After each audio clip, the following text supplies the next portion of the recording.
You know, back in the Renaissance, you had these two brilliant minds, a poet and a philosopher. And they were both wrestling with a question that honestly still keeps us up at night. In a world where everything disappears, how do you make something that actually lasts? And really, it all boils down to this one universal problem, right?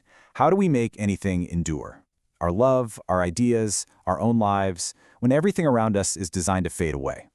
This was the question that fueled some of the greatest thinking of the time. So you can think of this battle playing out on two major fronts. First, there's the obvious one, the physical fight of mortality against this dream of immortality. And then there's the intellectual fight, the murkiness of falsehood versus the pure clarity of truth. And we've got two writers who gave us two totally different roadmaps for this. Okay, first up is the poet Edmund Spencer. His answer to this whole problem of things not lasting, well, it was art. He was convinced that poetry, his poetry, could build something truly permanent out of a fleeting moment. To get what Spencer's arguing, you gotta look at his famous Sonnet 75. It starts with a scene we can all picture, right? This romantic gesture on a beach that seems completely pointless. He writes his lover's name in the sand, and of course the ocean just comes and wipes it clean. The whole poem plays out like a little scene. So first, you have the act of writing her name. Then, nature immediately pushing back. Then his beloved, who is the voice of reason here, chimes in. She basically says, "You're being silly. I'm a mortal thing. I'm going to fade away just like my name in the sand." But then, the poet hits back with this incredible, defiant promise. And that is where his big idea lies. And this is Spencer's breathtakingly bold claim. He argues that his poem, his verse, is going to succeed what the sand failed. It's going to eternalize her, making their love outlive not just the waves, but literally death itself. So for Spencer, art isn't just a mirror reflecting life, it's a weapon. It's a victory over it. Okay, so that's the poet's answer. But now, let's switch gears completely and turn to our second thinker, the philosopher Francis Bacon. He had a very, very different take. For him, the path to permanence wasn't through romantic art, but through the hard, often painful pursuit of truth. Bacon kicks off his famous essay, Of Truth, with this absolute killer line. He's talking about Pontius Pilate, the Roman governor who questioned Jesus. And with this one sentence, Bacon immediately diagnoses a fundamental human problem. We love to ask the big questions, but we don't have the patience or maybe the courage to actually stick around for the answer. We'd rather have our comfortable illusions. Bacon paints this amazing picture for us. He says falsehoods are like the soft, flattering glow of candle lights. You know, they hide blemishes, they make everything look a little bit better than it really is.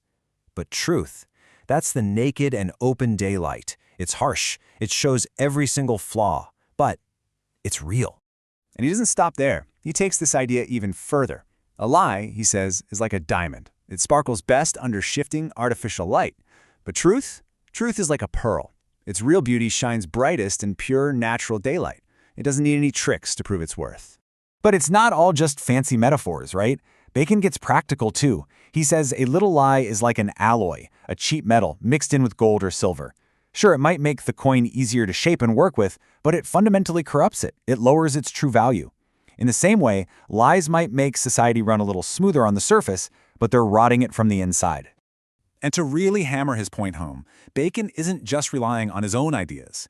He builds this ironclad case by pulling in references from the biggest authorities of his world, the Bible, the great classical philosophers, the giants of theology. He's basically saying, look, all of Western thought is on my side here.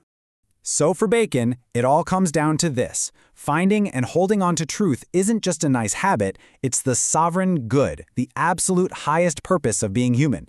It's the thing that connects our messy, mortal lives to something permanent, something divine. All right, so we've got these two powerful arguments from two absolute heavyweights. Let's put them in the ring, side by side, and really break down how they go about their work, even when they're chasing the same ultimate prize. And wow, when you look at them together, the contrast is just stark. Spencer uses a sonnet, this tiny, emotional 14-line poem, to make a deeply personal promise about immortal love. Bacon, on the other hand, uses the essay, this formal, structured argument, to make a universal case for capital T truth. One persuades with feeling and beauty, the other with logic and authority. You can even see it in the kinds of metaphors they choose. It tells you everything about their worldview. Spencer looks to nature, the temporary sand, the eternal stars, to talk about time. Bacon looks to the marketplace, pearls, diamonds, fake coins, to talk about value and corruption. So, a poet obsessed with love and a philosopher obsessed with truth, I mean, they seem like they're on totally different planets, right? But what if they were actually using the exact same tool to get to their destination? And this is where it all clicks.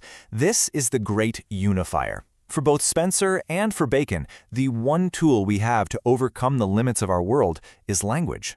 Whether it's the carefully chosen words of a poem or the logical prose of an essay, they both believed that language, when crafted with purpose, could create something that lasts forever.